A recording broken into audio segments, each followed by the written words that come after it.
হুমায়ুন কবির একটা অদ্ভুত দল, ভারতবর্ষের প্রথম দল যে একদম প্রথম দিন থেকে ক্যান্ডিডেট ঘোষণা করে দিচ্ছে এবং পরের দিন সেই ক্যান্ডিডেটকে আবার চেঞ্জও করে দেওয়া হচ্ছে।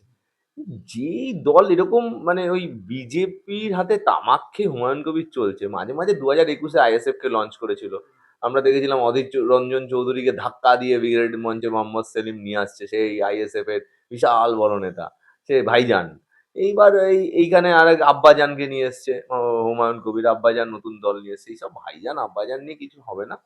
পশ্চিমবাংলার মানুষ জানে 2026-এ আবার মমতা বন্দ্যোপাধ্যায় চতুর্থবারের জন্য মুখ্যমন্ত্রী হতে চলেছে। তাই এসব বাজে কথা বলে কি লাভ? হুমায়ুন কবির নিজে যদি বিধায়ক হতে পারে, সেটা সেটাও হতে পারবে না 2024, সেটার দিকে নজর দিক। হুমায়ুন কবিরের জামানত বাজেয়াপ্ত হবে। সে কি এই যে সভামঞ্চ থেকে তো মমতা ব্যানার্জিকে চ্যালেঞ্জ করলেন, কুণাল ঘোষকে, যাই যা ও ইচ্ছা ও তাই ভাষায় মানে বললেন। মুশকিল হলো হুমায়ুন কবির আসলে হলো যে ও 2024-এ নরেন্দ্র মোদীকে বলে যে ভারতবর্ষের পৃথিবীর সবচেয়ে জনপ্রিয় নেতা, ওর পছন্দের নেতা।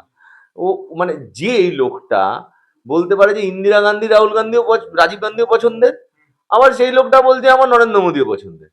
সেই লোকটার কথার উপরে মানে ভর করে যদি কোনো রাজনৈতিক আপনি সমীকরণ বাদ পশ্চিম দিয়ে দিলেন, দিলীপ ঘোষ দু হাজার না, উনিশে তাকে টিকিট আরে দিতে। দিলীপ ঘোষ আবার মুশকিল হলো, ওই তো বললাম যে ও বিজেপির দেওয়া ক্যান্ডিডেট, এখন সরাসরি বিজেপিটা করতে পারছে না, বিজেপির ফান্ডে চলছে। তো বিশাল টাকা পয়সার ব্যাপার, তারপরে আবার ক্যান্ডিডেট গুলোর অবস্থা দেখছেন না, যে এইসব সবই পুরোটাই টাকা পয়সা, আর বাদ বাকি বলছি না।